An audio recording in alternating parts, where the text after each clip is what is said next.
കൽപ്പനകളുണ്ട്.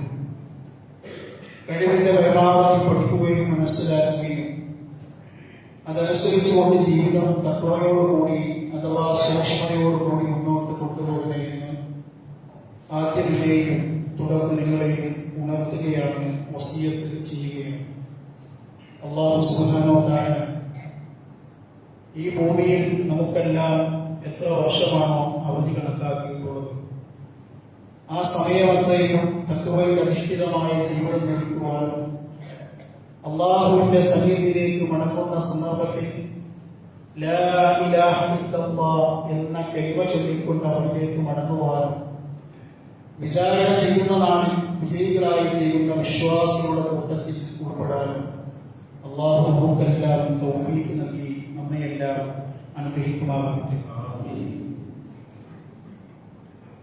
മഹാനായ മുഹമ്മദ് നബി സല്ലല്ലാഹു അലൈഹി വസല്ലം അദ്ദേഹത്തിന്റെ ജീവിതത്തിൽ ഒരുപാട് ഉപദേശങ്ങളാണ് വിശ്വാസി ലോകത്തിന് നൽകിക്കൊണ്ട് അദ്ദേഹം യാത്രയായി. പ്രവാചകന്റെ ഉപദേശങ്ങളെല്ലാം നമ്മൾ സ്വീകരിക്കുകയാണെങ്കിൽ ഏറ്റവും നല്ലൊരു മനുഷ്യനായിക്കൊണ്ട് ലോകത്ത് ജീവിക്കുവാനും അള്ളാഹുവിന്റെ സന്നിധിയിലേക്ക് സന്തോഷത്തോടു കൂടി യാത്ര തിരിക്കാനും നമുക്ക് സാധിക്കും എന്നുള്ളതാണ്. ഒരിക്കൽ നബി സല്ലല്ലാഹു അലൈഹി വസല്ലം തന്റെ സ്വഹാബികളുമായിട്ട് സംസാരിച്ചു കൊണ്ടിരിക്കുന്ന സന്ദർഭത്തിൽ പ്രവാചകൻ ചോദിക്കുകയാണ്, മൻ യഅഖുദു അന്നി ഹൗലാഇൽ കലിമാത് ഫയഅമലു ബിഹിന്ന ഔ യുഅല്ലിമുഹുന്ന മൻ യഅമലു ബിഹിന്ന. അല്ലാഹുവിന്റെ റസൂൽ സല്ലല്ലാഹു അലൈഹി വസല്ലം സ്വഹാബത്തിനോട് ചോദിക്കുന്നത്, മൻ യഅഖുദു അന്നി ഹൗലാഇൽ കലിമാത്, ആരുണ്ട് എന്നിൽ നിന്ന് ചില വാക്കുകൾ ഏറ്റെടുത്തുകൊള്ളാൻ, ഫയഅമലു ബിഹിന്ന, ആ വാക്കുകൾ കൊണ്ട് തന്റെ ജീവിതത്തിൽ അതനുസരിച്ചുകൊണ്ട് പ്രവർത്തിക്കുവാൻ, ഔ യുഅല്ലിമുഹുന്ന മൻ യഅമലു ബിഹിന്ന, അത് മറ്റുള്ളവർക്ക് പഠിപ്പിച്ചു കൊടുക്കാൻ നിങ്ങളുടെ കൂട്ടത്തിൽ ആരുണ്ട് എന്ന് സ്വഹാബത്തിനോട് ചോദിച്ച സന്ദർഭത്തിൽ മഹാനായ അബൂ ഹുറൈറ റളിയല്ലാഹു അൻഹു പ്രവാചകനോട് പറയുന്ന വാക്കുണ്ട്, അന യാ റസൂലല്ലാഹ്, അല്ലാഹുവിന്റെ റസൂലേ ഞാനുണ്ട് ഏറ്റെടുക്കാൻ. ഫഅഖദ ബിയദി, ഈ ഹദീസ് റിപ്പോർട്ട് ചെയ്ത അബൂ ഹുറൈറ റളിയല്ലാഹു അൻഹു പറയുകയാണ്, നബി സല്ലല്ലാഹു അലൈഹി വസല്ലം എന്റെ കൈ പിടിച്ചു, ഫഅദ്ദ ഹംസ, എന്നിട്ട് 5 കാര്യങ്ങൾ നബി സല്ലല്ലാഹു അലൈഹി വസല്ലം അവിടെ പ്രത്യേകമായിട്ട് പറഞ്ഞു കൊടുക്കുകയാണ്. ഈ 5 ഉപദേശങ്ങളാണ് എന്റെയും നിങ്ങളുടെയും ജീവിതത്തിൽ ഏറ്റവും പ്രധാനമായിട്ട് ഉണ്ടാകേണ്ടത്. എന്താണ് ഈ ഹദീസിൽ നമുക്ക് കാണാൻ സാധിക്കുന്നത്? ഇത്തഖിൽ മഹാരിം തകുൻ അഅ്ബദൻ നാസ്, നീ ഹറാമുകളെ സൂക്ഷിക്കണം എന്നുള്ളതാണ്. ഹറാമുകളെ സൂക്ഷിച്ചുകൊണ്ട് ജീവിച്ചു കഴിഞ്ഞാൽ അള്ളാഹുവിനെ ആരാധിക്കുന്ന വിഷയത്തിൽ നീ ഒന്നാമനായി തീരും എന്നുള്ളതാണ്. രണ്ടാമത് പ്രവാചകൻ പറയുന്നത്, അള്ളാഹു നിനക്ക് എന്തെല്ലാം ഈ ഭൂമിയിൽ നൽകിയിട്ടുണ്ടോ, അള്ളാഹു നൽകിയതിൽ തൃപ്തിപ്പെട്ടുകൊണ്ട് ജീവിതം നയിച്ചു കഴിഞ്ഞാൽ നീ ഐശ്വര്യവാനായി തീരും. മൂന്നാമതായിട്ട് പറഞ്ഞത്,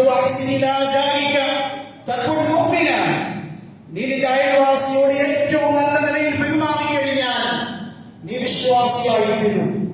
നാലാമത്തേത്, നീ നിനക്ക് എന്തെല്ലാം ഇഷ്ടപ്പെടുന്നുവോ അതൊക്കെ മറ്റുള്ളവർക്ക് കൂടി, മറ്റുള്ള സഹോദരങ്ങൾക്ക്, ജനങ്ങൾക്ക് കിട്ടണമെന്ന് നീ ഇഷ്ടപ്പെട്ടു കഴിഞ്ഞാൽ നീ വിശ്വാസിയായി തീരും. നീ അധികമായിട്ട് ജീവിക്കാൻ പാടില്ല. അധികമായിട്ട് ജീവിച്ചു കഴിഞ്ഞാൽ അതിന്റെ ആധിക്യം നിന്റെ ഹൃദയത്തെ കൊണ്ടുകളയും എന്നുള്ളതാണ്. ഈ 5 ഉപദേശങ്ങൾ നബി സല്ലല്ലാഹു അലൈഹി വസല്ലം തന്റെ സ്വഹാബത്തിന് മുന്നിൽ പറഞ്ഞു കൊടുക്കുകയാണ്. മഹാനായ അബൂ ഹുറൈറ റളിയല്ലാഹു അൻഹു 5 കാര്യങ്ങൾ ഏറ്റെടുക്കുകയാണ്, തന്റെ ജീവിതത്തിൽ പകർത്തുകയാണ്, മറ്റുള്ളവർക്ക് ആ സന്ദേശം എത്തിച്ചു കൊടുക്കുകയാണ്. നമ്മൾ ആലോചിച്ചു നോക്കൂ, ഈ സന്ദേശങ്ങൾ നമ്മുടെ ജീവിതത്തിൽ ഏറ്റെടുത്തുകൊണ്ട് മുന്നോട്ട് പോകാൻ എനിക്കും നിങ്ങൾക്കും കഴിയിട്ടുണ്ടോ എന്ന ഒരു പരിശോധനയാണ് നമുക്ക് വേണ്ടത്. അല്ലാഹു റസൂലും എന്തെല്ലാം കൽപ്പിച്ചോ അതെല്ലാം കൃത്യമായിട്ട് അനുസരിക്കുവാനും ജീവിതത്തിൽ പകർത്തുവാനും എനിക്കും നിങ്ങൾക്കും കഴിയുമെങ്കിൽ നമ്മൾ യഥാർത്ഥത്തിൽ വിശ്വാസിയായി തീരുമ്പോൾ എന്നുള്ളതാണ്. അള്ളാഹുവിനെയും റസൂലിനെയും അനുസരിക്കാതെ തോന്നിയതുപോലെയാണ് ജീവിതം മുന്നോട്ട് കൊണ്ടുപോകുന്നതെങ്കിൽ വിശുദ്ധ ഖുർആൻ കൃത്യമായിട്ട് സൂറത്തുൽ നിസാഇന്റെ 14-ാമത്തെ വചനത്തിൽ പഠിപ്പിച്ചു. അതാണ് ഞാൻ തുടക്കത്തിൽ ഓതി വെച്ച വചനം. വമൻ യഅസില്ലാഹ വറസൂലഹു, ആയെങ്കിലും അല്ലാഹുവോടും അവന്റെ റസൂലിനോടും അനുസരണക്കേട് കാണിക്കുകയും വയതഅദ്ദ ഹുദൂദഹു, എന്നിട്ടോ അതിർത്തികളെ ഒഴിവാക്കി കളയുകയും ചെയ്ത മനുഷ്യൻ, അല്ലാഹു റസൂലും എന്തെല്ലാം നിയമങ്ങൾ കൃത്യമായിട്ട് മുന്നോട്ട് വെച്ചുവോ അതെല്ലാം ലംഘിക്കുകയും ചെയ്ത മനുഷ്യനെ സംബന്ധിച്ചിടത്തോളം അവൻ നരകത്തിൽ പ്രവേശിക്കുന്നതാണ്. ഖാലിദൻ ഫീഹാ, ആ നരകത്തിൽ അവൻ ശാശ്വതനാണ്. വലഹു അദാബുൻ മുഹീൻ, അവന് വേദനാജനകമായിട്ടുള്ള അപമാനകരമായിട്ടുള്ള ശിക്ഷയുണ്ട്.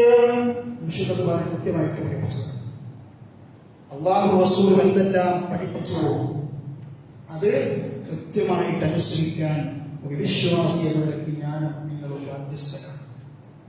നിങ്ങൾ ആലോചിച്ച് നോക്കൂ, ഈ പറഞ്ഞ 5 ഉപദേശങ്ങളിൽ ഒന്നാമത്തെ വിഷയം ഏറ്റവും പ്രധാനപ്പെട്ടത് തന്നെയാണ്. ഏതാണ് വിഷയം? ഹറാമിനെ സൂക്ഷിക്കുക എന്നുള്ളതാണ്. എന്താണ് ഹറാം എന്ന് പറഞ്ഞാൽ?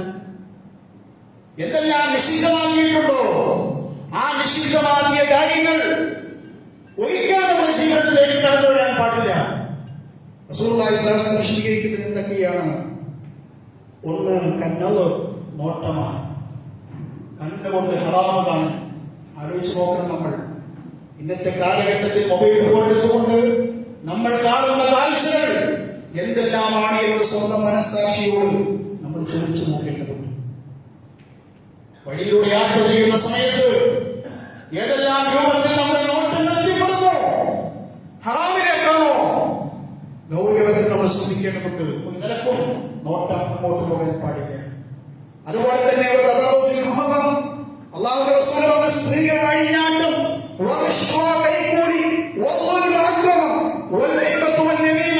ഏഷണിയും പരിദൂഷണവും, വ്യഭിചാരം, മോഷണം, പലിശ, ഇതൊക്കെ ഹറാമാണ്. ഇസ്ലാം നിഷിദ്ധമാക്കിയതാണ്. വിശദീകരിക്കണമെങ്കിൽ ഒരുപാടുണ്ട്. നിങ്ങൾ ആലോചിച്ച് നോക്കൂ, ഇതിലേതെങ്കിലും ഒരു കാര്യവുമായിട്ട് നമ്മൾ ബന്ധപ്പെടുന്നുവെങ്കിൽ എന്റെ ജീവിതത്തിൽ സത്യങ്ങൾ ചെയ്തിട്ട് കാര്യമാണ്. നിങ്ങൾ ആലോചിച്ച് നോക്കൂ, പള്ളിയിൽ 5 നേരം നമസ്കരിക്കുന്ന, സക്കാത്ത് കൊടുക്കുന്ന മനുഷ്യൻ പോലും പലിശയുമായി ബന്ധപ്പെടുന്നുവെങ്കിൽ എത്ര ഗൗരവമുള്ള വിഷയമാണ് ഇസ്ലാം പഠിപ്പിച്ചത്.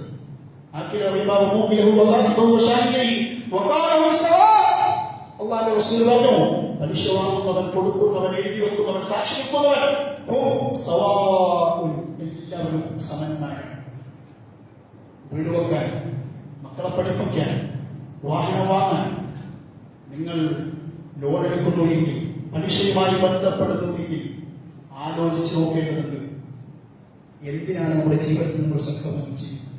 സ്വീകരിക്കുക. ഇതുപോലെ ഈ പറഞ്ഞ കുറ്റങ്ങളൊക്കെ നമ്മൾ അതുമായി ബന്ധപ്പെട്ട് നോക്കുക. ഒക്കെ നിങ്ങൾ പരിശോധിച്ച് നോക്കൂ. എന്നിട്ട് അല്ലാഹു പൂർത്തിയാക്കാൻ പറഞ്ഞ കൽപ്പനകളെ ലംഘിക്കൽ, അള്ളാഹ് എന്തെല്ലാം കൃത്യമായിട്ട് പഠിപ്പിച്ചുവോ അത് പകർത്താൻ നമുക്ക് കഴിയേണ്ടതുണ്ട്. അത് ലംഘിക്കരുത്.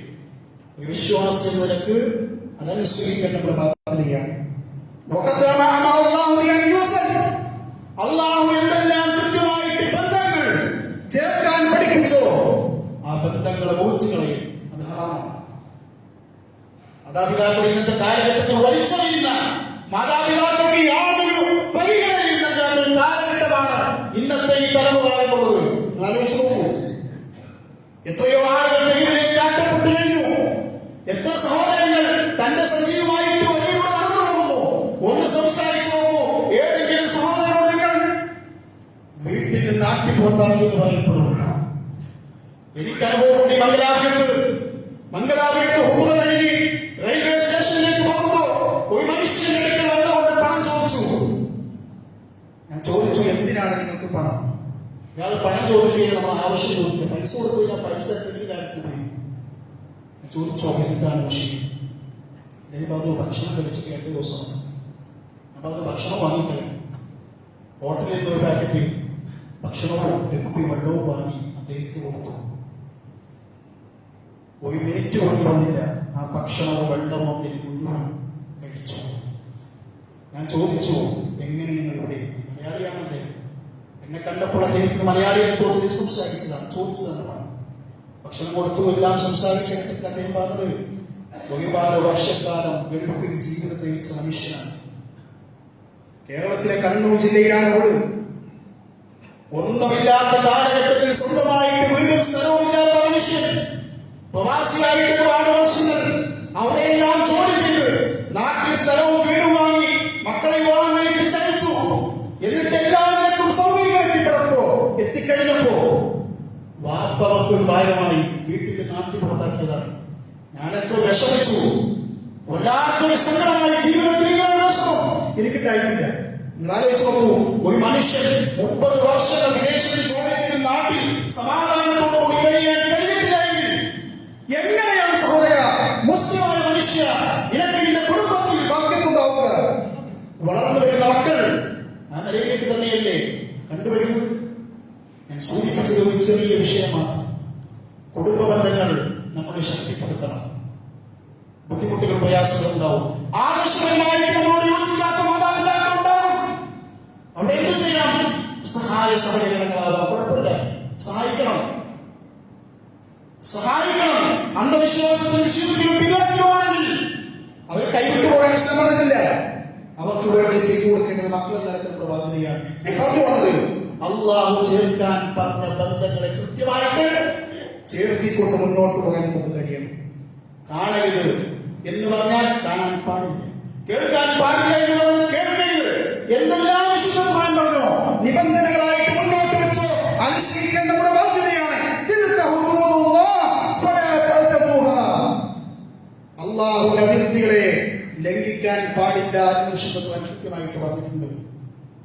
അള്ളാഹു എന്തെല്ലാം അതിർത്തികൾ വെച്ചോ നേരത്തെ സൂചിപ്പിച്ചത് അനുസരിക്കാൻ ബാധ്യതയാണ്. നിങ്ങൾ നോക്കൂ, ഹറാമുമായി ബന്ധപ്പെട്ട വിഷയം വിശദീകരിക്കുമ്പോൾ ഒരുപാട് ചരിത്രങ്ങൾ വിശുദ്ധ ഖുർആൻ തന്നെ നമുക്ക് പഠിപ്പിച്ചിട്ടുണ്ട്, അല്ലേ? യൂസുഫ് നബി അലൈഹി ഇസ്ലാമിന്റെ ജീവിതം നമുക്ക് പഠിപ്പിച്ചിട്ടുണ്ട്. യൂസുഫ് നബി അലൈഹി സ്വലാത്തു വസ്സലാമിനെ തിന്മയിലേക്ക് കൊണ്ടുപോകാൻ ഒരു പെണ്ണ് ശ്രമിച്ച സമയത്ത് യൂസുഫ് നബി അലൈഹി സ്വലാത്തു വസ്സലാം അല്ലാഹുവിനോട് പ്രാർത്ഥിച്ചത് റബ്ബി സിജ്നു അഹബ്ബു ഇലൈ മിമ്മാ യദ്ഊനനി ഇലൈഹി. സൂറത്തുൽ യൂസുഫിന്റെ 33-ാമത്തെ വചനമാണ്. അല്ലാഹുവേ, എനിക്ക് ജയിലാണ് ഇഷ്ടം, എനിക്ക് ജയില് മതി. ഈ പെണ്ണിന്റെ തിന്മയിലേക്ക് ക്ഷണിക്കുന്നു, അതിനേക്കാൾ എനിക്ക് ഇഷ്ടമല്ല, എനിക്ക് ജയിലാണ് എന്ന് മഹാനായ യൂസുഫ് നബി അലൈഹി സ്വലാത്തു വസ്സലാം പ്രാർത്ഥിച്ചത് വിശുദ്ധ ഖുർആൻ നമുക്ക് പഠിപ്പിച്ചിരുന്നുണ്ട്. യുവാക്കളെ നമ്മളാണ് ഏറ്റവും അധികം തിന്മയിലേക്ക് എത്തിപ്പെടുന്നത്. ഇന്നത്തെ കാലഘട്ടത്തിൽ പേപ്പറുകൾ പരിശോധിച്ചു നോക്കുമ്പോൾ സകല യുവാക്കളുമാണ് മോശങ്ങളിലും കൊട്ടേഷൻ സംഘങ്ങളിലും കൊലപാതകങ്ങളിലും എല്ലാ ആക്രമണങ്ങളിലും മുന്നിട്ട് നിൽക്കുന്ന യുവാക്കളാണ്. ശ്രദ്ധിക്കേണ്ടതുണ്ട്. നമ്മുടെ യുവത്വം അല്ലാഹുവിന്റെ രാജ്യത്തിൽ ഉപയോഗപ്പെടുത്താൻ എനിക്കും കഴിഞ്ഞിട്ടുണ്ടോ? വിജയിച്ചു നമ്മൾ. അവർക്കാണ് റസൂലുള്ളാഹി സ്വല്ലല്ലാഹു അലൈഹി വസല്ലം പറഞ്ഞത് സഖറത്തുൻ യുദില്ലുഹുല്ലാഹു ഫീ ദില്ലി യൗമ ലാ ദില്ല ഇല്ലാ ദില്ലുഹു. എന്താണ് റസൂൽ പറഞ്ഞത്? 7 വിഭാഗം ആളുകൾക്ക് അല്ലാഹു അവന്റെ സിംഹാസനത്തിന്റെ തണലിട്ട് കൊടുക്കുമെന്നുള്ളതാണ്. അതിൽ രണ്ടാമത് വശാബുൻ, യുവാക്കൾ, യുവത്വം.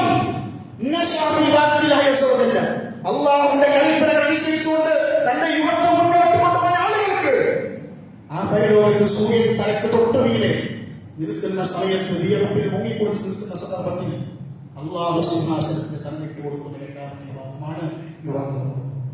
ഞാൻ പറഞ്ഞത് തിന്മയിലേക്ക് അധികവും എത്തിപ്പെടുന്ന യുവാക്കളാണ്. അതുകൊണ്ട് ശ്രദ്ധിക്കേണ്ടതുണ്ട്. നമ്മുടെ യുവത്വം നല്ല യുവത്വം നമ്മൾ ചെലവഴിക്കേണ്ടതുണ്ട്. ഹറാമിലേക്ക് എത്തിപ്പെടുന്ന പ്രവണത അത് പാടില്ല എന്നുള്ളതാണ്. ഒരുപാട് വിശദീകരിക്കാനുണ്ട്. ഇനി രണ്ടാമത്തേക്ക് നമ്മൾ കടക്കുകയാണ്. എന്താണ് വിശ്വാസം? രണ്ടാമത് പറഞ്ഞത് നിങ്ങൾക്ക് അല്ലാഹു എന്താണോ നൽകിയത് അതിൽ തൃപ്തിപ്പെട്ടുകൊണ്ട് ജീവിതം മുന്നോട്ട് കൊണ്ടുപോകാൻ നമുക്ക് കഴിയണം. വിഷമിക്കേണ്ട. അല്ലാഹുവേ, എന്തിനാണ് നിങ്ങളുടെ പ്രയാസപ്പെടുന്നത്? സാമ്പത്തികമായിട്ട് എപ്പോഴും ബുദ്ധിമുട്ടാണ്, എന്നും ഹോസ്പിറ്റൽ കേസാണ്, എന്താണ് ഇങ്ങനെ പരീക്ഷണങ്ങൾ മാത്രം എന്റെ ജീവിതത്തിൽ? അവയൊക്കെ എത്ര സുഖമായിട്ട് ജീവിക്കുന്നു. നിരാശപ്പെടേണ്ട സഹോദര, നിനക്ക് നിന്റെ അനുഗ്രഹം മനസ്സിലാക്കാൻ സ്വന്തം ശരീരത്തിലേക്ക് മാത്രം നോക്കിയാൽ മതി. നമ്മളൊക്കെ അൽഹംദുലില്ലാ എത്ര സുഖമായിട്ടാണ് രാവിലെ എഴുന്നേറ്റ് അല്ലെ സുബഹി നമസ്കരിച്ച് അല്ലെങ്കിൽ ജോലിക്ക് പോയി വീട്ടിലുള്ള കുളിച്ച് വൃത്തിയായി പള്ളിയിലേക്ക് വന്നുവെങ്കിൽ യാതൊരു ബുദ്ധിമുട്ടുമില്ലാതെ ഡയാലിസിസ് ചെയ്യേണ്ട ആവശ്യമില്ല, അല്ലേ? നമുക്ക് വീഴ്ചയിൽ വീഴേണ്ട ആവശ്യമില്ല. ആലോചിച്ച് നോക്കൂ, ഇതൊക്കെ വലിയ അനുഗ്രഹമാണ്. വലിയ അപകടങ്ങളിൽപ്പെട്ട് രോഗം ബാധിച്ചുകൊണ്ട് പ്രയാസപ്പെടുന്ന മനുഷ്യർക്കാകുമ്പോ അള്ളാഹു നമുക്ക് നൽകിയ അൽഹംദുലില്ലാഹ് കൊച്ചുകൂടാണോ, അടുക്കളയും റൂമും മാത്രമാണ് നമുക്കുള്ളത്. അൽഹംദുലില്ലാഹ് പറയാൻ സാധിക്കണം. മുകളിലേക്ക് നോക്കി നിരാശപ്പെടേണ്ട. അതുകൊണ്ട് പ്രവാചകൻ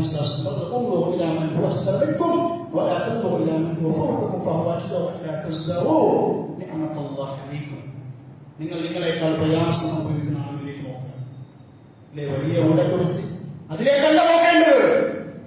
എന്നേക്കാൾ വീട് പോലുമില്ലാതെ റോഡിന്റെ സൈഡിൽ, ഹൈവേക്ക് സമീപം, റെയിൽവേ സ്റ്റേഷന് സമീപം ഒരു ഷീറ്റ് കെട്ടിക്കൊണ്ട് 2 കുടവും വെച്ച് പാത്രത്തിൽ ഭക്ഷണം പാചകം ചെയ്യുന്ന നാടോടി കുടുംബത്തെ കാണുമ്പോ അൽഹംദുലില്ലാഹ് പറയാൻ കഴിഞ്ഞിട്ടുണ്ടോ? നമുക്ക് പറയണം. നമ്മൾ വിവാഹം കഴിഞ്ഞിട്ട് വർഷങ്ങൾ കഴിഞ്ഞിട്ട് 10-12 വർഷമായിട്ട് മക്കളില്ലാത്ത ആളുകളെ കാണുമ്പോ അല്ലാഹു എനിക്ക് കുട്ടിയെ നൽകിയല്ലോ, അൽഹംദുലില്ലാഹ്. അന്ധനായ മനുഷ്യരെ കാണുമ്പോ 2 കണ്ണും അല്ലാഹു എനിക്ക് നൽകിയല്ലോ, അൽഹംദുലില്ലാഹ്. ഓരോ വിഷയത്തിൽ നമ്മൾ ചിന്തിക്കണം. ഒരു ചെറിയ കച്ചവട സ്ഥാപനമാണെങ്കിൽ പോലും ദിവസം 100 രൂപ വരുമാനം കിട്ടുന്നുവെങ്കിൽ പോലും അൽഹംദുലില്ലാഹ്. അതാണ്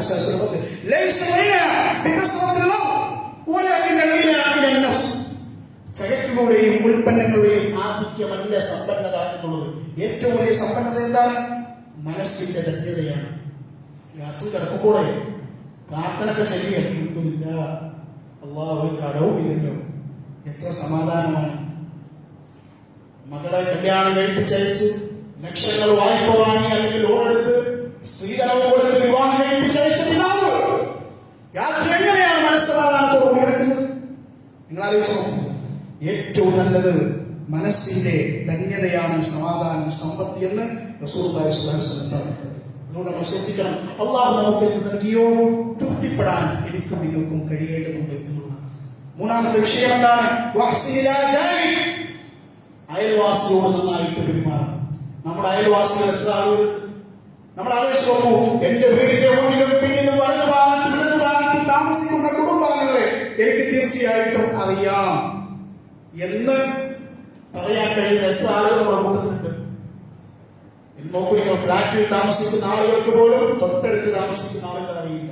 പോട്ടെ ഫ്ലാറ്റ്, പോട്ടെ വീടായാൽ തന്നെ തൊട്ടടുത്തായാണ് താമസിക്കുന്നത്, എത്ര കുട്ടികളാണ്, എവിടെയാണ് പഠിക്കുന്നത് എന്ന് പോലും അറിയാത്ത രൂപത്തിലേക്ക് സ്വന്തം കാര്യങ്ങൾ മാത്രം ചിന്തിച്ചുകൊണ്ട് മുന്നോട്ട് പോകുന്ന കാലഘട്ടമാണ് ഇന്നത്തെ കാലഘട്ടം എന്നുള്ളത്. അതുകൊണ്ട് നമ്മൾ ശ്രദ്ധിക്കേണ്ടതുണ്ട്.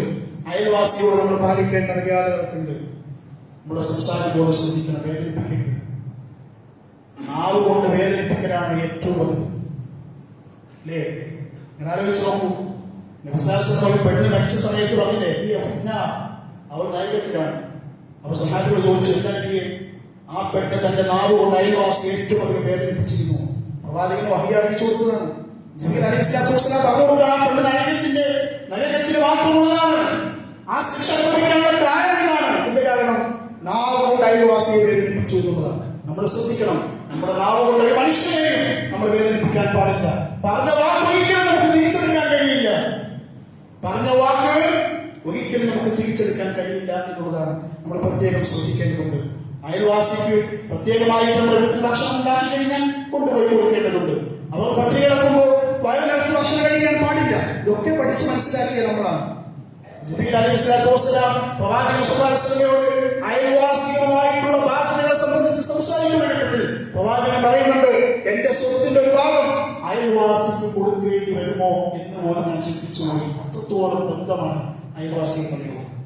നമ്മൾ ആലോചിച്ച് നോക്കണമേ, എന്റെ അയൽവാസി എങ്ങനെയാണ്, ഞാൻ അയൽവാസിയോട് ഏത് രൂപത്തിലാണെന്ന് ഞാൻ നിങ്ങളോട് ചിന്തിച്ചു നോക്കേണ്ടതുണ്ട്. നല്ല രൂപത്തിലാണെങ്കിൽ അൽഹംദുലില്ലാഹ്. നാലാമത്തെ വിഷയം നബി സല്ലല്ലാഹു അലൈഹി വസല്ലം പറയുന്നത്, നിങ്ങൾക്ക് എന്താണോ ഇഷ്ടപ്പെട്ടത് അത് മറ്റുള്ളവർക്കും ഇഷ്ടപ്പെടണമെന്നുള്ളതാണ്. അപ്പൊ നമ്മുടെ മനസ്സിലുണ്ട്, എന്നോടെല്ലാവരും നല്ല രൂപത്തിൽ സംസാരിക്കണം, എന്നോടെല്ലാവരും നല്ല രൂപത്തിൽ പെരുമാറണം, എനിക്ക് മനസ്സിന് വേദനിക്കുന്ന ഒന്നും ആരിൽ നിന്നും ഉണ്ടാകാൻ പാടില്ല, ഇതേപോലെ മറ്റുള്ളവർക്കും ആഗ്രഹിക്കും. എനിക്ക് സ്വർഗം ലഭിക്കണം, മറ്റുള്ളവർക്ക് സ്വർഗം ലഭിക്കണം. എന്റെ കച്ചവടത്തിൽ ലാഭം ഉണ്ടാകണം, മറ്റുള്ളവർക്ക് ലാഭം ഉണ്ടാക്കി അള്ളാഹുവിന്റെ കഠിനമായ ശിക്ഷയിൽ നിന്ന് രക്ഷപ്പെടണം, മറ്റുള്ളവർക്ക് രക്ഷപ്പെടണം എന്നൊരു ചിന്ത എന്റെയും നിങ്ങളുടെയും ജീവിതത്തിൽ ഉണ്ടാകും.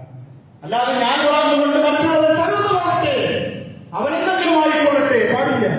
വിശ്വാസികളെ, നമ്മൾ ചിന്തിക്കേണ്ടത് ഏറ്റവും നല്ല രൂപത്തിലാണ്.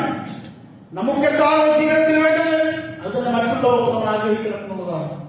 സ്വന്തം കാര്യം മാത്രം നോക്കുന്ന ഈ പ്രവണത അനുസരിക്കപ്പെടുന്നില്ല. നമ്മൾ ഏത് നിലക്കാണോ ആഗ്രഹിക്കുന്നത് അത് മറ്റുള്ളവർക്ക് ലഭിക്കണം. ഹദീസ് അനുസരിക്കുന്നത് ഒരുപാട് കേട്ടതാണല്ലോ. നിങ്ങൾ വിശ്വാസിയാകുകയില്ല. താൻ ഇഷ്ടപ്പെടുന്നത് തന്റെ സഹോദരൻ ഇഷ്ടപ്പെടുന്നത് വരെ ഒരാളും വിശ്വാസിയാകില്ല എന്ന് റസൂലുള്ളാഹി സ്വല്ലല്ലാഹു അലൈഹി വസല്ലം. അഞ്ചാമതായിട്ട് വിശ്വാസികൾ പറഞ്ഞത് അധികമായിട്ട് നിങ്ങൾ ചിന്തിക്കാൻ പാടില്ല. അധികമായിട്ട് ചിരിക്കുന്ന ആളുകളെ സംബന്ധിച്ചിടത്തോളം അത് ഹൃദയത്തെ കൊന്നുകളയും എന്നുള്ളതാണ് അതിന്റെ ആധിക്യം. എപ്പോഴും ചിരിച്ചുകൊണ്ട് നടക്കുക, എപ്പോഴും മൊബൈലിൽ കോമഡി കാണുക, എന്നിട്ട് ഇങ്ങനെ ആസ്വദിച്ചുകൊണ്ടിരിക്കുക, എപ്പോഴും ആളുകൾ കൂടിക്കഴിഞ്ഞാൽ എപ്പോഴും ഇങ്ങനെ തമാശ പൊട്ടിച്ചിരിച്ചുകൊണ്ടിരിക്കുന്ന മനുഷ്യർ. വിശ്വാസികളെ, നമുക്ക് അധികമായിട്ടത് പാടില്ല എന്ന് റസൂലുള്ളാഹി സ്വല്ലല്ലാഹു അലൈഹി വസല്ലം നമുക്ക് കാണാൻ സാധിക്കും. പ്രവാചകൻ പറഞ്ഞ വാക്കുണ്ട്, ലൗ തഅലമൂന മഅലം ലവഹിത്തും ഖലീല വലബൈതും തസ്ലിയ. ഞാൻ മനസ്സിലാക്കിയത് നിങ്ങൾ മനസ്സിലാക്കിയില്ലെങ്കിൽ നിങ്ങൾ കുറച്ച് മാത്രമേ ചിരിക്കൂ, അധികവും കലയുമായിരുന്നു. എന്ത് കാരണം? നബി സല്ലല്ലാഹു അലൈഹി വസല്ലമക്ക് നരകത്തിലെ കഠിനമായ ശിക്ഷകൾ കാണിക്കപ്പെട്ടു. പ്രവാചകനെ ഖബറിൽ അനുഭവിക്കുന്ന ശിക്ഷയെ സംബന്ധിച്ച് വിശദീകരിക്കപ്പെട്ടു. എല്ലാ പ്രവാചകരാകുന്നു. പ്രവാചകൻ സല്ലല്ലാഹു അലൈഹി വസല്ലം നമുക്ക് പറഞ്ഞു തന്നിട്ടേ ഉള്ളൂ. അള്ളാഹിന്റെ റസൂല് അറിഞ്ഞതുപോലെ നമ്മൾ അറിഞ്ഞിരുന്നെങ്കിൽ നമ്മൾ കുറച്ച് മാത്രം ചിരിക്കൂ എന്നാണ് റസൂലുള്ളാഹി സ്വല്ലല്ലാഹു അലൈഹി വസല്ലം നമുക്ക് പഠിപ്പിച്ചിരുന്നത്. അതുകൊണ്ടാണ് വിശുദ്ധ ഖുർആൻ പറഞ്ഞത്, കുറച്ച് ചിരിക്കുക, അധികമായിട്ട് കരയണം. നാളെ കിടക്കാനുള്ള ഖബറിനെ സംബന്ധിച്ച് നമുക്ക് ബോധമുണ്ടാകണം. നാളെ നമ്മളൊക്കെ മരണപ്പെട്ട് കഴിഞ്ഞാൽ 3 കഫൻ തുണി അതുമായിട്ട് ഖബറിലേക്ക് പോകുമ്പോൾ എന്താണ് നമ്മുടെ കയ്യിലുള്ളത്? എന്താണ് നമ്മുടെ കയ്യിലുള്ളത്?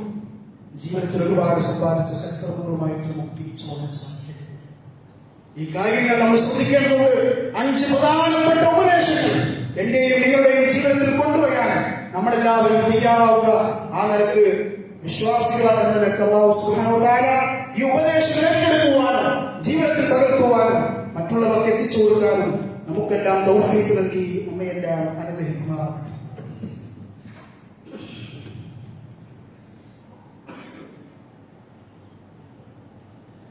അൽഹംദുലില്ലാഹി റബ്ബിൽ ആലമീൻ വൽആഖിബത്തു ലിൽമുത്തഖീൻ വലാ ഉദ്വാന ഇല്ലാ അലൽ ളാലിമീൻ.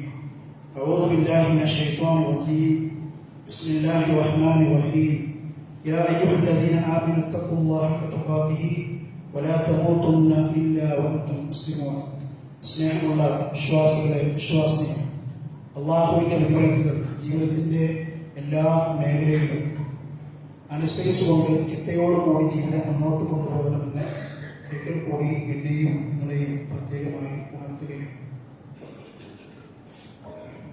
നബി സല്ലല്ലാഹു അലൈഹി വസല്ലമയുടെ ജീവിതമൊക്കെ നമ്മുടെ മുന്നിൽ ഒരു തുറന്ന പുസ്തകം പോലെ ആർക്കും വായിച്ച് മനസ്സിലാക്കാൻ പറ്റുന്ന രൂപത്തിലാണ് പ്രവാചകന്റെ ജീവിതം.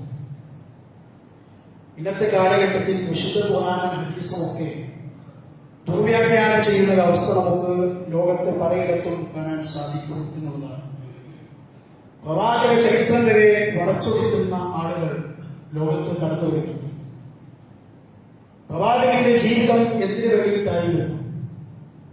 പ്രവാചകൻ സല്ലല്ലാഹു അലൈഹി വസല്ലം നമുക്ക് കാണിച്ചു തന്ന ഓരോ വിഷയത്തിനുള്ള മാതൃക, അതിലുള്ള കാര്യങ്ങൾ എന്താണ്? അത് കൃത്യമായി മനസ്സിലാക്കേണ്ടത് വിശ്വാസികൾ നമ്മുടെ ബാധ്യതയാണ്. കഴിഞ്ഞ ദിവസം നടന്ന ഒരു കൂട്ടായ്മയിൽ നബി സല്ലല്ലാഹു അലൈഹി വസല്ലമയെ സംബന്ധിച്ച് മോശമായ രൂപത്തിൽ ചരിത്രം വളച്ചൊടിക്കുന്ന രൂപത്തിലുള്ള സംസാരം നമ്മൾ കേട്ടു കഴിഞ്ഞു. വിശ്വാസികളോട് ആകെ കേട്ടു. പ്രവാചകൻ സല്ലല്ലാഹു അലൈഹി വസല്ലമയോട് പ്രവാചകൻ വിശ്രമിക്കുന്ന സമയത്ത് പ്രവാചകന്റെ വാളെടുത്തുകൊണ്ട് പ്രവാചകനോട് ചോദിക്കുകയാണ്, നബിയെ, ആരുണ്ട് എന്നിൽ നിന്ന് നിങ്ങളെ രക്ഷിക്കാൻ? ആ സമയത്ത് പിന്നീട് പ്രവാചകൻ ആ വാൾ തിരിച്ചു പിടിച്ചുകൊണ്ട് ആ മനുഷ്യന്റെ കഴുത്തിന് നേരെ പിടിച്ചുകൊണ്ട് ചോദിച്ചല്ലോ, ആരുണ്ട് എന്നിൽ നിന്ന് നിന്നെ രക്ഷിക്കാൻ? പ്രവാചകൻ ആ രൂപത്തിൽ അവിടെ പെരുമാറിയുള്ള സംസാരം വ്യാപകമായിട്ട് സോഷ്യൽ മീഡിയ അതിന്റെ അടിസ്ഥാനം എന്താണ്? അതിൽ നിന്നുള്ള വിശ്വാസമുള്ള പാഠം എന്താണ്? ആ ഹദീസിൽ എന്താണ് കൃത്യമായിട്ട് നമുക്ക് പഠിപ്പിച്ചിരിക്കുന്ന തത്വം മനസ്സിലാക്കേണ്ടതുണ്ട്. വിശുദ്ധ ഖുർആനിലെയും പ്രവാചക വചനങ്ങളെയും ഒക്കെ സ്വന്തം താല്പര്യങ്ങൾക്ക് വേണ്ടി കൃത്യമായിട്ട് ജനസമൂഹത്തിന് മുന്നിൽ ഉദ്ധരിക്കപ്പെടുന്ന പല ആളുകളും മുസ്ലിയാക്കന്മാരും നമ്മുടെ കൂട്ടത്തിലുണ്ട്. എന്തിനാണ് യുഗത്തിൽ ലോകത്തിന്റെ സഹാബത്തിലൂടെ വിശദീകരിച്ച വിശുദ്ധ ഖുർആനിന്റെ വിശദീകരണം അതിനേക്കാൾ ഏറ്റവും നല്ല രൂപത്തിൽ വിശദീകരണം നൽകാൻ ലോകത്താറുണ്ട്. എല്ലാം തുറന്ന പുസ്തകം പോലെ ലോകത്തുള്ള പണ്ഡിതന്മാർ പോലും അംഗീകരിച്ച തത്വമാണ് വിശുദ്ധ ഖുർആനിന്റെ വിശദീകരണം എന്നുള്ളത്. ഏറ്റവും വലിയ വിശദീകരണം നബി സല്ലല്ലാഹു അലൈഹി വസല്ലം അടുത്ത് നിന്ന് തന്നെയാണ്. നിങ്ങളോട് എന്താണ് ഈ വിഷയം?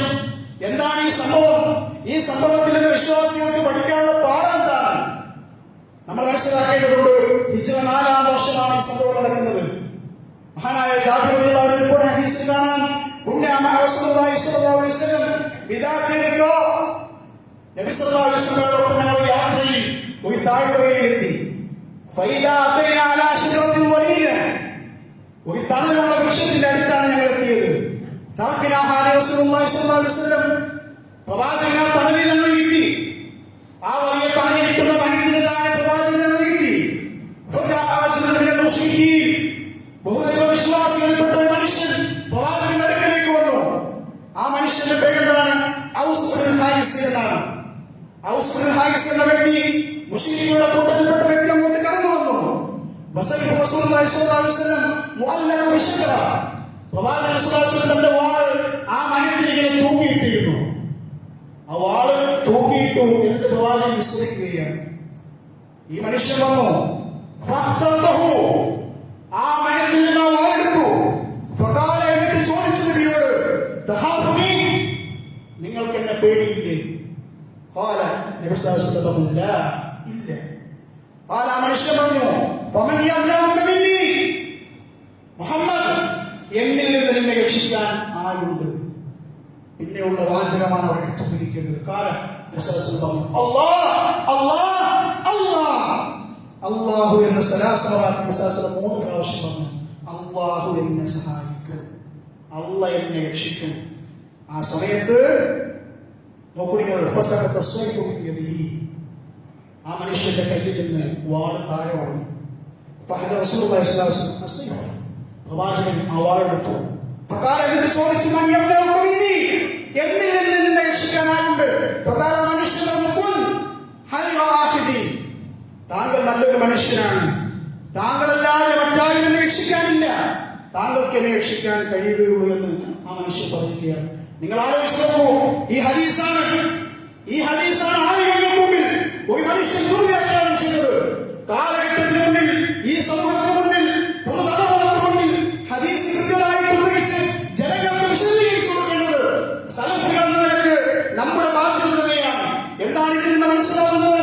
തവക്കുൽ, യഖീൻ നമ്മുടെ ജീവിതത്തിലുണ്ടോ? നമുക്ക് ഏത് സമയത്തും ആര് ചോദിച്ചു കഴിഞ്ഞാൽ നിന്നെ രക്ഷിക്കാൻ ആരുണ്ട് എന്ന് ചോദിച്ചു കഴിഞ്ഞാൽ അള്ളാഹു എന്നെയുണ്ട്, അള്ളാഹു രക്ഷിക്കും.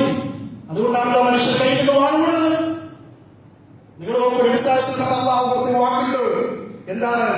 ജനങ്ങൾ നബിയെ ഉപദ്രവിക്കാൻ തീരുമാനിച്ചു കഴിഞ്ഞാൽ രക്ഷപ്പെടുത്തേണ്ടത് എന്റെ ബാധ്യതയാണ്, ഞാൻ രക്ഷിക്കും, ഞാൻ സഹായിക്കുമെന്ന് അള്ളാഹു എനിക്ക് വാക്ക് കൊടുത്തിട്ടുണ്ട്. നിങ്ങൾ നോക്കി, തവക്കുൽ, ഇതാണ് ഏറ്റവും അടിസ്ഥാനമായിട്ട് ഈ സമൂഹത്തോട് നമ്മൾ പറഞ്ഞു കൊടുക്കേണ്ടത്. എന്തെല്ലാം ബുദ്ധിമുട്ടുകൾ പ്രയാസങ്ങൾ ഉണ്ടെങ്കിലും ലോകത്തെ മുസ്ലിം സമുദായം എന്തെല്ലാം ദുരിതങ്ങൾ ഏറ്റെടുത്തു കഴിഞ്ഞാലും നിങ്ങൾ നോക്കൂ, ഈ മുസ്ലിങ്ങളെ കുറിച്ച പ്രയാസങ്ങൾ, ബുദ്ധിമുട്ടുകൾ എത്രയാണ്. ജീവനോടുകൂടി പച്ചത്ത് മനുഷ്യനെ കത്തിക്കുകയും കുഴിച്ചു പോവുകയും ചെയ്ത സന്ദർഭമുണ്ടായ സന്ദർഭത്തിൽ പോലും അവരെല്ലാവരും ഉയർത്തിയ വാക്കുകൾ അല്ലാഹു അക്ബർ എന്ന വാക്കാണ്. അല്ലാഹുവാണ് വലിയവൻ. ആ ഒരു തവക്കുൽ, ആ ഒരു യഖീൻ, അതാണ് നമ്മുടെ ജീവിതത്തിൽ ഉണ്ടാകേണ്ടത്. അതാണ് നമുക്ക് ഇതിൽ നിന്ന് മനസ്സിലാക്കുന്നത്.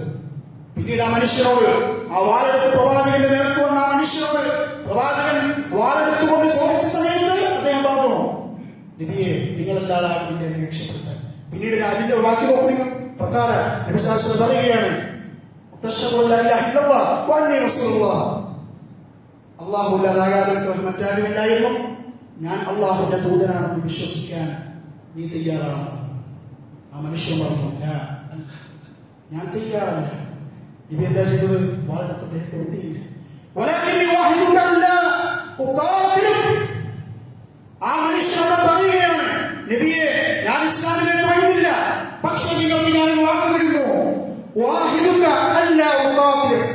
നിങ്ങളോട് ഒരിക്കലും നബിയെ ഞാൻ യുദ്ധം ചെയ്യില്ല. താങ്കൾക്കെതിരെ യുദ്ധം ചെയ്യുന്ന സമൂഹത്തിൽ, അവരുടെ കൂട്ടത്തിൽ, ആ കൂട്ടായ്മയിൽ ഞാൻ ഉണ്ടാകില്ല നബിയെ. ആ മനുഷ്യൻ ബന്ധപ്പെട്ടു. ആ മനുഷ്യൻ തന്റെ ഗോത്രത്തിലേക്ക്, നാട്ടിലേക്ക് വന്നുകൊണ്ട് പറഞ്ഞു, ഞാനിപ്പോൾ കടന്നു വരുന്നത് ജനങ്ങളുടെ വിഭാഗത്തിൽ ഏറ്റവും നല്ല ഒരു കൂട്ടയുടെ അടുക്കൽ നിന്നാണ് എന്ന മനുഷ്യൻ അവരോട് പറയുകയാണ്. മാപ്പ് കൊടുത്തില്ലേ? പ്രവാചകൻ മാപ്പ് കൊടുത്തില്ലേ? മനുഷ്യൻ നിങ്ങൾ നോക്കൂ.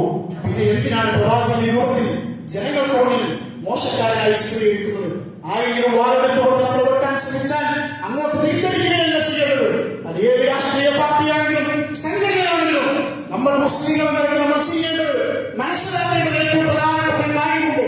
ലോകത്തായും നമുക്കെതിരായിട്ട് രംഗത്ത് വന്നു കഴിഞ്ഞാൽ നമ്മെ സഹായിക്കാൻ അല്ലാഹുണ്ട്. ചരിത്രം നമുക്ക് പഠിപ്പിച്ചിരുന്നുണ്ട്. മൂസാ നബി അലൈഹിസ്സലാത്തു വസ്സലാമിനെയും വിശ്വാസികളെയും കൊലപ്പെടുത്താൻ വേണ്ടി ആ നാട്ടിലെ രാജാവ് സംഘപ്പെട്ട ആൾക്കാർ പിന്നാലെ വന്നപ്പോ എന്താണ് മൂസാ നബി അലൈഹിസ്സലാത്തു വസ്സലാം സമൂഹത്തോട് പറഞ്ഞത്? അല്ലാഹു നിന്റെ കൂടെയുണ്ട്, അല്ലാഹു സഹായിക്കും.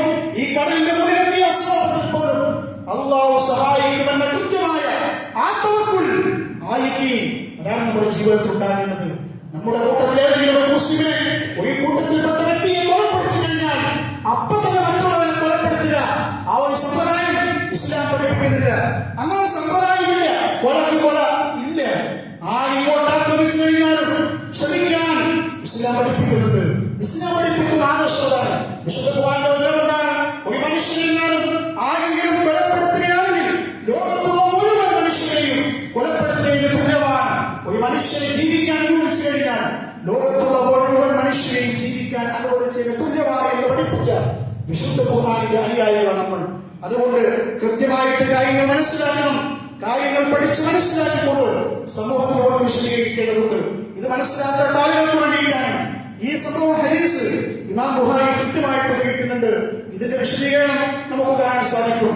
അതുമായി ബന്ധപ്പെട്ട് എന്തെങ്കിലും സംശയമുണ്ടെങ്കിൽ നമ്മുടെ മൊബൈൽ ഫോണിൽ തന്നെ നമുക്ക് സെർച്ച് ചെയ്ത് മനസ്സിലാക്കാൻ, പഠിക്കാൻ, അതിന്റെ വിശദീകരണം വായിക്കാൻ നമുക്ക് സാധിക്കും. അതുകൊണ്ട് നമ്മൾ ശ്രദ്ധിക്കേണ്ടതുണ്ട്. ഇങ്ങനെ ദുർവ്യാഖ്യാനം ചെയ്യപ്പെടുന്ന വിശുദ്ധ ഖുർആനിന്റെ ആയത്തുകൾ, അതുപോലെ തന്നെ ഹദീസുകൾ, അതൊക്കെ കൃത്യമായിട്ട് ദുർവ്യാഖ്യാനം ചെയ്യുമ്പോൾ യാഥാർത്ഥ്യം സമൂഹത്തിനോട് വിശദീകരിച്ചു കൊടുക്കേണ്ടത് നമ്മുടെ ബാധ്യതയാണ്.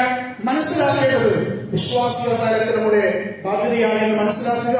അല്ലാഹു സുബ്ഹാനഹു വ തആല ആ നിലക്ക് കാര്യങ്ങൾ പഠിക്കുവാൻ നമുക്കെല്ലാം തൗഫീഖ് നൽകി അനുഗ്രഹിക്കുമാറാകട്ടെ. മറ്റൊന്ന് നമുക്കറിയാം, സഫർ മാസമാണല്ലോ. അറബി മാസങ്ങളിൽ ഈ സഫർ മാസത്തെ പോലും മോശമായി ചിത്രീകരിക്കുന്ന ചില ആളുകളുണ്ട്. ഇപ്പോഴും അന്ധവിശ്വാസം. എന്താ അന്ധവിശ്വാസം?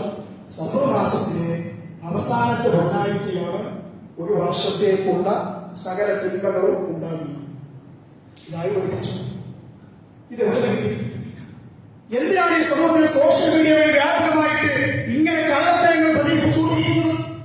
സഫർ മാസത്തിലെ അവസാനത്തെ ബുധനാഴ്ച അല്ലാഹു എല്ലാ മുസ്ലിമുകൾക്കും ഇറക്കുന്ന ദിവസമാണ് എന്ന് ആര് പറഞ്ഞിട്ടുണ്ട്? അല്ലാഹുവിന്റെ റസൂൽ പറഞ്ഞു, വിശുദ്ധ ഖുർആൻ പറഞ്ഞു. അല്ലാഹുവിന്റെ റസൂൽ പറഞ്ഞു, കാലത്തെ നിങ്ങൾ കുറ്റം പറയാൻ പാടില്ല. ദിവസങ്ങളെയും വർഷങ്ങളെയും മാസങ്ങളെയും നമ്മൾ കുറ്റം പറയാൻ പാടില്ല. 2 കൊല്ലം കോവിഡാണ്, അത് വല്ലാത്തൊരു ശബരം പിടിച്ച കൊല്ലാണ്, പറയാൻ പറ്റുമോ? ഇല്ല. അള്ളാഹുവിന്റെ പരീക്ഷണമാണ്. ജീവിതത്തിൽ നമുക്കൊക്കെ എത്ര പരീക്ഷണം ഉണ്ടായിട്ടുണ്ട്. എല്ലാം ക്ഷമിക്കാനും ശ്രമിക്കാനും നമുക്ക് സാധിക്കേണ്ടതുണ്ട്. നിങ്ങൾ നോക്കൂ, മാത്രമല്ല ഈ ഒരു വർഷത്തെ മുഴുവൻ വിപത്തുകളും ഉണ്ടാകുന്ന ആ ബുധനാഴ്ച എന്താ ചെയ്യേണ്ടത്? സൂറത്ത് സ്വാഫാത്ത് ഒരു പ്രാവശ്യം ഓതിക്കൊണ്ടിരിക്കുക, പ്രാർത്ഥിക്കുക, പ്രത്യേകമായിട്ട് നമസ്കരിച്ചുകൊണ്ടിരിക്കുക എന്നൊക്കെ ജനങ്ങളോട് പറയുമ്പോൾ തെളിവുണ്ടോ? എന്നൊക്കെ ഇസ്ലാമിൽ വിശുദ്ധ ഖുർആനിലോ ഹദീസിലോ ഇല്ലാത്ത കാര്യങ്ങൾ ജനസമൂഹത്തിനോട് പ്രചരിപ്പിക്കപ്പെടുമ്പോൾ അത് കൃത്യമായി മനസ്സിലാക്കേണ്ടത് നമ്മുടെ ബാധ്യതയാണ്. അല്ലാഹു റസൂൽ പറഞ്ഞു, മൻ അമില അമലൻ ലൈസ അലൈനാ ഫഹുവ റദ്ദുൻ. നമ്മുടെ കൽപ്പനയില്ലാതെ ആരെങ്കിലും എന്തെങ്കിലും കൊണ്ടുവന്നാൽ ആ പ്രവർത്തനം നിങ്ങൾ അത് തള്ളപ്പെടേണ്ടതാണ്, ഉപേക്ഷിക്കേണ്ടതാണ്. മൻ അഹ്സന ബി അംരിനാ ഹാദാ മാ ലൈസ മിൻഹു ഫഹുവ റദ്ദുൻ. അല്ലാഹു റസൂൽ പഠിപ്പിക്കാത്ത ഒരു കാര്യം കൊണ്ടുവന്നു കഴിഞ്ഞാൽ, അതാരെങ്കിലും കൊണ്ടുവന്നാൽ തള്ളപ്പെടണമെന്ന് റസൂലുള്ളാഹി സ്വല്ലല്ലാഹു അലൈഹി വസല്ലം കൃത്യമായിട്ട് നമുക്ക് പഠിപ്പിച്ചു തന്നു. അതുകൊണ്ട് ജാഹിലിയ്യ കാലഘട്ടത്തിൽ സഫർ മാസത്തിന് പ്രത്യേകമായിട്ട് ഒരു അന്ധവിശ്വാസം ഉണ്ടായിരുന്നു. ആ അന്ധവിശ്വാസം നബി സല്ലല്ലാഹു അലൈഹി വസല്ലം വന്നതോടുകൂടി ഇല്ലാതാക്കി. പക്ഷേ ഇന്നത്തെ കാലഘട്ടത്തിലും ഈ അന്ധവിശ്വാസം വ്യാപകമായിട്ട് തിരിച്ചു കൊണ്ടുവരാൻ വേണ്ടി ശ്രമിക്കുകയാണ് പല ആളുകളും. അതുകൊണ്ട് എല്ലാ മാസങ്ങളും ദിവസങ്ങളും വർഷങ്ങളും ഒക്കെ പവിത്രമായി കാണേണ്ടത് വിശ്വാസികൾ എന്നതൊക്കെ നമ്മുടെ ബാധ്യതയാണ്. നമ്മൾ ആ കാര്യം ശ്രദ്ധിക്കേണ്ടതുണ്ട്. അള്ളാഹു നമ്മെ എല്ലാം അനുഗ്രഹിക്കുമാറാകട്ടെ. മറ്റൊരു കാര്യം സൂചിപ്പിക്കേണ്ടത്, ഈ ജുമുഅ തുടങ്ങിയ സമയത്ത്, ബാങ്ക് കൊടുക്കുന്ന സമയത്ത് ചില ആളുകൾ ഇവിടെ വന്നിങ്ങനെ നിൽക്കുന്നത് നമുക്ക് കാണാൻ സാധിക്കും. അത് നമ്മൾ ശ്രദ്ധിക്കേണ്ട കാര്യമാണ്. ഞാൻ ശ്രദ്ധയിൽപ്പെടുത്തിയപ്പോൾ, ശ്രദ്ധയിൽ കണ്ടപ്പോ നിങ്ങളോട് അറിയിക്കേണ്ടതിന്റെ ബാധ്യതയാണ്. ബാങ്കിന് ഉത്തരം പറയുക എന്നുള്ളത് സുന്നത്താണ്. ഖുത്ബ ആദ്യമുള്ള അവസാനം വരെ കേൾക്കലോ ഫർളാണ്. ഫർളും സുന്നത്തും വന്നു കഴിഞ്ഞാൽ എന്താ ചെയ്യേണ്ടത്? ഫർളിന് പ്രാധാന്യം കൊടുക്കണം.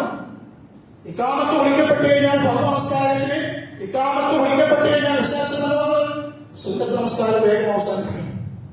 അപ്പൊ ബാങ്ക് കൊടുക്കുന്നത് വരെ ഈ തഹിയ്യത്ത് നമസ്കാരത്തിന് വേണ്ടി ഇങ്ങനെ കാത്തു നിൽക്കുക. മറുപടി പറഞ്ഞു ഇമാമ ഖുത്ബ തുടങ്ങുമ്പോൾ സുന്നത്ത് സ്വീകരിക്കും. ആ ഒരു പ്രവണത അത് ശരിയല്ല എന്ന് പ്രത്യേകം ഓർമ്മപ്പെടുത്തുകയാണ്. നമ്മുടെ ശ്രദ്ധയിൽ നിന്ന് വിട്ടുപോയതായിരിക്കും. അതുകൊണ്ടായിരിക്കും അങ്ങനെ തെറ്റുകൾ സംഭവിക്കുന്നത്. നമ്മൾ ശ്രദ്ധിക്കുക. ഈ സുന്നത്തും ഫർളും വന്നു കഴിഞ്ഞാൽ പ്രാധാന്യം കൊടുക്കേണ്ടത് അവിടെ ഫർളിനാണ് എന്ന് പ്രത്യേകം നമ്മൾ ശ്രദ്ധിക്കുക. ഖുത്ബ ആദ്യം മുതൽ അവസാനം വരെ കേൾക്കൽ ഫർളാണ്. ബാങ്കിന് ഉത്തരം പറയൽ അത് സുന്നത്തായിട്ടുള്ള കാര്യമാണ്. അത് ഞാൻ നിങ്ങളോട് സാങ്കല്പികമായിട്ടൊന്ന് ശ്രദ്ധയിൽപ്പെട്ടപ്പോൾ ഉണർത്തി എന്ന് മാത്രം. നന്മകൾ പരമാവധി നമ്മുടെ ജീവിതത്തിലേക്ക് കൊണ്ടുപോകാൻ നമ്മൾ ശ്രദ്ധിക്കുക. അല്ലാഹു സുബ്ഹാനഹു വ തആല വിശുദ്ധ ഖുർആനും സുന്നത്തുമൊക്കെ കൃത്യമായിട്ട് പഠിക്കുവാനും മനസ്സിലാക്കുവാനും ജീവിതത്തിൽ പകർത്തുവാനും മറ്റുള്ളവർക്ക് എത്തിച്ചു കൊടുക്കാനും നമുക്കെല്ലാം തൗഫീഖ് നൽകി നമ്മയെല്ലാം അനുഗ്രഹിക്കുമാറാകട്ടെ. അല്ലാഹു ജീവിതത്തിൽ ഒരുപാട് തെറ്റുകുറ്റങ്ങൾ അറിഞ്ഞുകൊണ്ടും അറിയാതെയും എല്ലാം സംഭവിച്ചു കൊടുക്കുന്നുണ്ട്. ആ തെറ്റുകുറ്റങ്ങളെല്ലാം നിങ്ങൾക്ക് ഈ പുറത്തു തരയണമേ.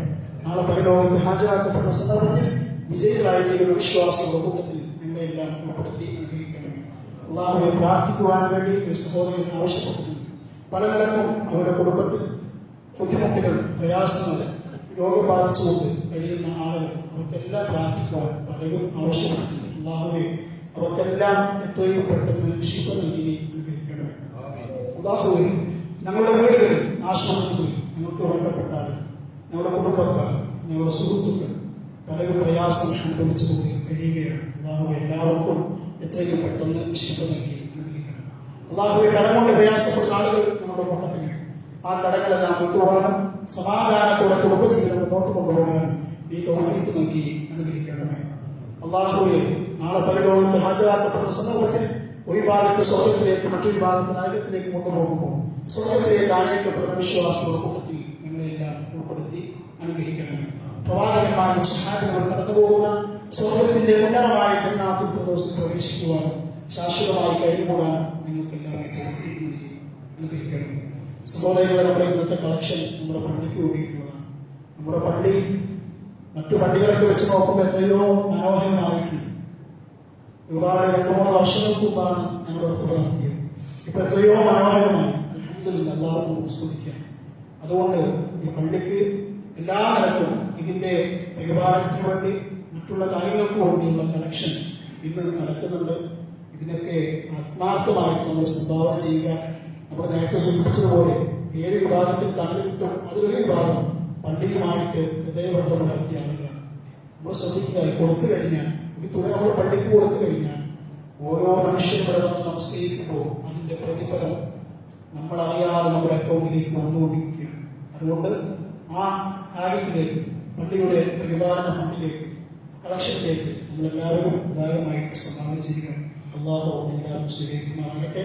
اللهم اغفر للمؤمنين والمؤمنات والمسلمين والمسلمات والاحياء منهم والاموات انك مجيب الدعوات يا قاضي الحاجات. اللهم اجرنا من النار، اللهم اجرنا من النار، اللهم اجرنا من النار. ربنا تقبل منا انك انت السميع العليم وتب علينا انك انت التواب الرحيم. ربنا اتنا في الدنيا حسنه وفي الاخره حسنه وقنا عذاب النار. امين امين برحمتك يا ارحم الراحمين والحمد لله.